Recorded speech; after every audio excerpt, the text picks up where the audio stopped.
Síndrome nefrótico. El síndrome nefrótico es la entidad clínica causada por la enfermedad glomerular y que se caracteriza por una proteinuria masiva, o sea que tenemos una pérdida de proteínas mayor a 3,5 gramos por día y que se asocia hipoalbuminemia y esta a un edema generalizado, una vez que la albúmina es el principal componente determinante de la presión oncótica intravascular. Entonces va a venir el paciente con edemas periféricos, edema periorbital, y a medida que va descendiendo los niveles de albúmina, el hígado responde aumentando la síntesis de proteínas hepáticas. Dentro de las proteínas que produce están las lipoproteínas, por lo que produce una hiperlipidemia. Y esta debe ser tratada o controlada con estatinas. La hiperlipidemia se va a asociar a una lipiduria y nosotros al hacer un sedimento urinario vamos a observar entonces cilindros grasos. La pérdida de proteínas puede ser selectiva para la albúmina, como es el caso de la enfermedad de cambios mínimos, o puede ser no selectiva, entonces se pierde cualquier proteína plasmática. Si hay una pérdida de inmunoglobulinas y de complemento, el paciente va a tener predisposición a infecciones. Si se pierde antitrombina 3 y proteína 6S, se va a establecer un estado de hipercoagulabilidad, que es uno de los componentes de la tríada de Virchow, que aumenta muchísimo el riesgo de que se produzca una trombosis venosa profunda. Si hay pérdida de transferrina, se puede producir una anemia. Bien, ¿y cómo se clasifica al síndrome nefrótico? Se clasifica en síndrome nefrótico primario y secundario. Lo primero que tenemos que hacer ante un paciente que llega con la clínica del síndrome nefrótico es descartar que no sea secundario. Entonces vamos a pedir una glucemia, ¿sí? Para descartar que no sea secundaria una nefropatía diabética, que incluso es la principal causa del síndrome nefrótico. Pedimos una serología viral para descartar que no sea secundario a una hepatitis C, hepatitis B. Pedimos también FAN para descartar que no sea una nefritis lúpica, ¿sí? Y una vez que descartamos que no es una causa secundaria, entonces nos centramos dentro de las entidades del síndrome nefrótico primario.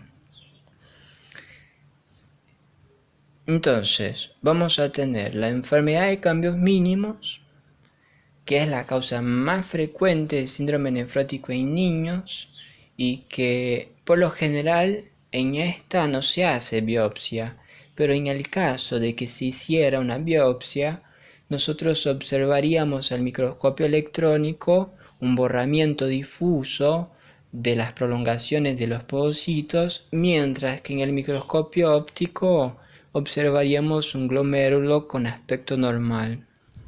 Entonces, cuando llega un niño con síndrome nefrótico, nosotros lo que vamos a hacer es iniciar el tratamiento con corticoides. Si responde bien, era una enfermedad de cambios mínimos, está tratada y genial. Si no responde bien, entonces sí tenemos que hacer biopsia renal. Y existen determinadas condiciones que se asocian a la enfermedad por cambios mínimos, como el uso de AINES y un linfoma de Hodgkin. Luego tenemos la glomerulosclerosis focal segmentaria, que dentro del síndrome nefrótico primario es la causa más frecuente de síndrome nefrótico en adultos.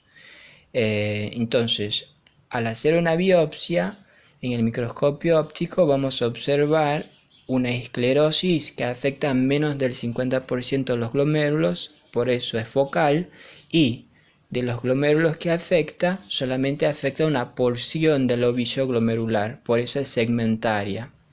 Y el microscopio electrónico, al igual que la enfermedad por cambios mínimos, evidencia un borramiento difuso de los podocitos. Y Esta es la glomerulopatía que más se asocia a la hipertensión. Se trata también con corticoides, pero a diferencia de la enfermedad de cambios mínimos, la respuesta a los corticoides suele ser insuficiente, por lo que el paciente va progresando hacia una nefropatía terminal. Después tenemos la glomerulopatía membranosa, que es la segunda causa más frecuente de síndrome nefrótico en adultos. Esta se caracteriza por un engrosamiento difuso de la pared glomerular, de los capilares glomerulares, que se observan mejor con impregnación algénica y que se debe a un depósito subepitelial de inmunocomplejos, que en la inmunofluorescencia nos denota un patrón granular. La glomerulopatía membranosa se va a tratar con corticoides más ciclofosfamida, que es un agente citotóxico, y como es la entidad que más se asocia a la producción de trombosis venosa profunda, también se le suma un tratamiento anticoagulante. Pero solamente vamos a agregar el tratamiento anticoagulante cuando tengamos una cifra de albúmina sérica inferior a 2 gramos por decilitro, porque la hipoalbuminemia es lo que nos marca la severidad del síndrome nefrótico. Entonces, cuando vemos que está muy severo, agregamos tratamiento anticoagulante. Y una vez que tengamos diagnosticado por biopsia renal una glomerulopatía membranosa, tenemos que sí o sí descartar una neoplasia, porque puede ser secundario a un cáncer de pulmón, a un cáncer de colon, a un melanoma, ¿sí? Esto es importante. Y por último tenemos la glomerulonefritis membranoproliferativa, que se caracteriza por una duplicación de la membrana basal glomerular que al microscopio óptico da un aspecto de doble contorno, más una proliferación de células mesangiales. Esta puede ser secundaria a una infección por hepatitis C, a un déficit de alfa-1 antitripsina, en donde también observaríamos enfisema pulmonar, y también puede ser secundaria a tumores linfoides.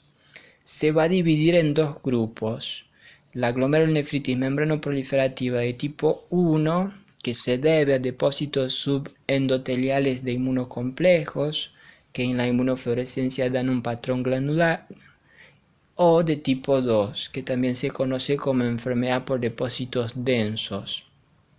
Esta se asocia a una desregulación de la vía alterna del complemento, por lo que también cursa con hipocomplementemia, al igual que la nefritis lúpica, al igual que la glomerulonefritis aguda post-streptocóxica, al igual que la crioglobulinemia.